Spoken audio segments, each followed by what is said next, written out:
পার্থভৌমিক বাপের বেটা থাকে, এই পুলিশকে বলবে নিজের গারাদে থাকে।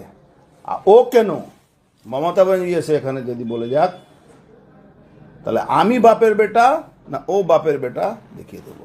জয় বাংলা বলাতে কোনো অসুবিধা নেই, জয় বাংলা বলতেই পারে। সে যে বলেছে আমি একদম ভয় কাঁপছি। আর পার্থভৌমিক বাপের বেটা বলেছে তো, আমার বাপকে সবাই চিনে পশ্চিমবাংলা, ওর বাপকে কে চিনে? ওর বাপকে চোর হিসাবে চিনে। তো তোর যদি বাপের বেটা সত্যিকারে হয়, তাহলে তুই পুলিশটাকে ছেড়ে চলে আস। তৃণমূলের যত বড় হুনু হোক, পুলিশ বাদ দিয়ে আসুক। শ্রমিক বাপের বেটা হোক, নিজেও আসুক না। অর্জুন সিং সেদিন বলছে জয় বাংলা বললে কেরাবো। আমি এখানে দাঁড়িয়ে দায়িত্ব নিয়ে বলে যাচ্ছি, কালকে 12টায় সোমনাথ শ্যামকে আমি দায়িত্ব দিচ্ছি, কিছু ছেলে মেয়ে নিয়ে ওর বাড়ির সামনে চিৎকার করবে জয় বাংলা। আমি অর্জুন সিংয়ের দল দেখতে চাই।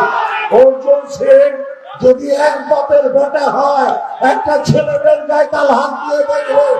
আমি পার্থ বলে আমি চ্যালেঞ্জ করছি, তোর যদি বাপের ক্ষমতা থাকে জয় বাংলা বললো কি হাত দিয়ে দেখা। আমি চ্যালেঞ্জ জানিয়ে গেলাম।